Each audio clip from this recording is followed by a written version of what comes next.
بھائی بہنوں، اس رات میں سارے رمضان میں بخشش ہوتی رہتی ہے، لیکن اس رات میں 4 آدمیوں کی بخشش نہیں ہوتی، باقی سب کی ہو جاتی اہل ایمان میں سے۔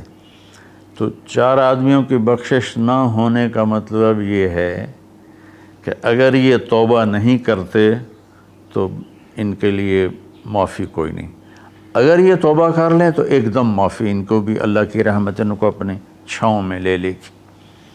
پہلا ہے مدمن خمر، جو مستقل شراب کا عادی ہو، مستقل شراب پینے والا یا کوئی بھی نشہ کرنے والا جو آدمی کو مفلوج کر دیتا ہے۔ تو اس وقت میں نشہ خمر شرابی تھا، اب تو ہیروئن اور کوکین اور کیا کیا کو ٹیبلٹس بھی ایسی آ گئی ہیں، ایک ٹیبلٹ 5-5 ہزار کی ہے، اور ہمارے کالج سکول کے بچے بچیاں اس میں بالکل 16-17 سال کی عمر میں اس میں پھنسے ہوئے ہیں۔ تو مدمن خمرن، شراب پینے والے کی بخشش نہیں ہوتی۔ دوسرا کون ہے؟ عاق لوالدیہ، یہ عجب لفظ ہے، عاق۔ عاق عقا یعقو ہے، اس کا مطلب ہوتا ہے پھاڑ دینا، ٹکڑے ٹکڑے کر دینا۔ تو اس سے مراد وہ اولاد ہے جو مسلسل نافرمانی کر کے ماں باپ کے دل کو توڑ دیتی ہے اور چیر دیتی ہے۔ ایک ہوتا ہے کبھی کبھار آواز بلند ہو جانا، وہ تو ایک فطری چیز ہے کہ بیٹے کی آواز ماں کے سامنے بلند ہو جائے، باپ کے سامنے بلند ہو جائے، بیٹی کی آواز ماں کے سامنے بلند ہو جائے، باپ کے سامنے بلند ہو جائے، یہ نیچرل ہے، اس کو نافرمانی نہیں کہتے۔ یہ ایک وقتی طور پر ہوتا ہے، پیچھے وہ ان کو پھر بیٹے کو خیال آتا ہے تو وہ معافی مانگتا ہے جا کے، بیٹی کو خیال آتا ہے وہ معافی مانگتی ہے جا کے ماں سے، تو ان کو نافرمان نہیں کہتے۔ عاقہ وہ مرد، وہ عورت، وہ لڑکا، وہ لڑکی جو اپنے باپ اور ماں کے دل کے ٹکڑے ٹکڑے کر دے۔ آپ سے پوچھا گیا تھا یا رسول اللہ قیامت کب آئے گی؟ آپ نے فرمایا اللہ کے سوا کوئی نہیں جانتا۔ آپ نے فرمایا تو کوئی نشانی؟ تو وہ پوچھنے والے نے عرض کیا یا رسول اللہ کوئی نشانی بتا دیں، تو آپ نے فرمایا جب تم یہ دیکھو کہ بیٹیاں ماؤں سے نوکروں جیسا سلوک کریں، یا خاص طور پر بیٹی کا لفظ استعمال کیا، بیٹے کا نہیں، کہ بیٹے عام طور پر ہی سرکش ہوتے ہیں، بیٹیاں عام طور پر فرمان بردار ہوتی ہیں۔ تو آپ نے فرمایا جب تم یہ دیکھو کہ بیٹیاں بھی ماؤں کی دل شکنی کرنے لگ جائیں اور عرب کے بدو لمبی لمبی عمارتیں بنانے لگ جائیں، تو سمجھنا کہ قیامت قریب ہے۔ تو میں یہ بچیوں سے خاص طور پر کہتا ہوں کہ یہاں اللہ کے نبی نے بیٹوں کا ذکر نہیں کیا، بیٹیوں کا ذکر کیا ہے، کہ جب یہاں تک نوبت پہنچ جائے کہ بیٹیاں بھی ماؤں کے ساتھ نوکروں جیسا سلوک کریں تو پھر قیامت قریب ہے۔ تو یہ بہت کامن ہو چکا ہے ہمارے گھروں میں، کیونکہ اس موبائل نے اور یہ کمپیوٹر نے، انٹرنیٹ نے ہماری ساری زندگی اس کے اندر کھپا دی ہے۔ ہمیں رشتوں کا لحاظ نہیں، رشتوں کی قدر نہیں، ایک دوسرے کے پاس ادب نہیں۔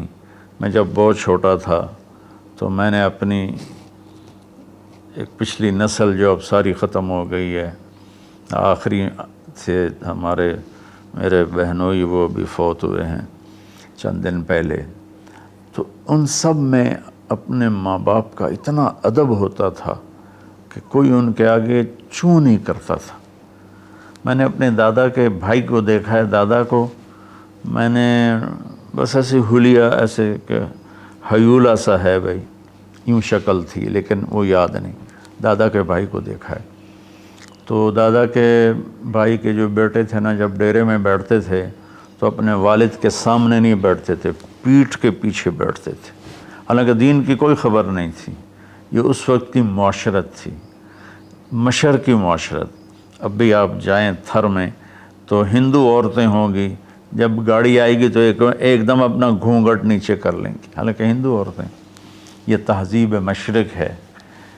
تو اسلام تو ویسے ہی عریانی فحاشی کی اجازت نہیں دیتا۔ تو ہماری تو مشرقی تہذیب بھی اس بات کی حامل ہے کہ عورت حیا کے پردے میں چھپی ہوتی، اور اللہ نے مجھے تاریخ پڑھنے کا بہت موقع دیا۔ دنیا میں یہ جو راجپوت قوم ہے یہ آرین ہے، تو جب ان کی یہ قبل مسیح آئے ہندوستان میں، عیسیٰ علیہ السلام کی آمد سے پہلے ہندوستان میں آئے، پھر یہ خونخوار تھے اور آپس میں لڑتے تھے، تو پورا ہندوستان چھوٹی چھوٹی ریاستوں میں بٹا ہوا تھا۔ کبھی کسی راجا نے 5-10 ریاستیں فتح کر لیں ورنہ یہ اس طرح تقسیم تھا۔ تو یہ دنیا کی واحد قوم ہے، جب انہیں یقین ہوتا تھا کہ ہمیں شکست ہو جائے گی تو وہ سب سے پہلے اپنی بیٹیوں کو، بیویوں کو، ماؤں کو قتل کر دیتے تھے کہ کوئی ہماری بیٹیوں کی عزت سے نہ کھیلے، ہماری بہنوں ماؤں کی عزت سے نہ کھیلے۔ پھر جا کر لڑتے تھے، اور عام طور پر جس کو شکست ہوتی تھی وہی ایسا کرتا تھا اور اپنی جان دے دیتے تھے۔ چھوٹا سا واقعہ سناتا ہوں کہ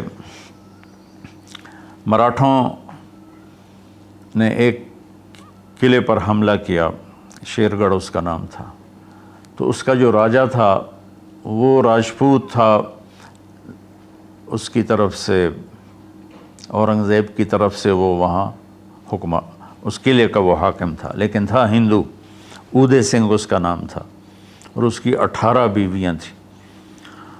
تو مراٹھوں نے اس پر حملہ کیا، تو رات کے اندھیرے میں حملہ کیا، تو سارے 5000 کی فوج تھی، ہندو مسلم کٹھے، وہ شرابیں پی کے پڑے تھے، وہ 300 آدمی اندر گئے، ان کو اکھاڑ دیا۔ تو اودے سنگھ کو جب پتہ چلا کہ میدان ہاتھ سے نکل گئے تو اس نے اپنی 18 بیویوں کا سر قلم کر دیا، اور پھر آ کے نیچے لڑا اور خود بھی مارا گیا۔ تو یہ ایک ثقافت تھی، تہذیب تھی۔ تو اب ہماری ساری وہ اختلط الحابل بالنابل، اچھا پانی اور گند گٹر کا پانی آپس میں مل گئے ہیں۔ تو ہماری تو آپ نے تہذیب دیکھنی ہو تو آپ یہ ادھر جا کر سندھ میں دیکھ لیں کس طرح عورتیں اپنے گھونگھٹ میں رہتی ہیں۔ تو میرے بیٹوں بیٹیوں، حیا بہت بڑی چیز ہے، بہت بڑی دولت ہے۔ چونکہ ہم قرآن نہیں پڑھے، اللہ کے نبی کو نہیں پڑھا، تو مختلف قسم کی چیزوں سے ہم متاثر ہو کر اپنا وجود بھی گم کر بیٹھے ہیں اور اپنی تہذیب بھی مار بیٹھے ہیں۔ تو دوسرا شخص جس کی بخشش نہیں، وہ ہے جو ماں باپ کے دل کو ٹکڑے ٹکڑے کر دیتا ہے۔ تیسرا ہے قاطع رحم، جو رشتوں کی پرواہ نہیں کرتا، رشتوں کو توڑتا ہے، بدتمیزی کرتا ہے، گالی گلوچ کرتا ہے، اور کبھی بھائی سے لڑتا ہے، کبھی ماں سے لڑتا ہے، کبھی باپ سے، کبھی چچا سے، کبھی تایا سے۔ ماں اور باپ سے جتنے رشتے بنتے ہیں نا، وہ ذوی الارحام کہلاتے ہیں۔ تو جو اپنے رشتوں کی قدر نہیں کرتا اور ان کو ذلیل کرتا ہے تو اس کی بھی بخشش نہیں ہوتی۔ چوتھا ہے الشاحن۔ شاحن کہتے ہیں جو دل میں بغض رکھے کسی کے لیے، دل میں کینہ رکھے کسی کے لیے، تو اس کی بھی بخشش نہیں ہوتی۔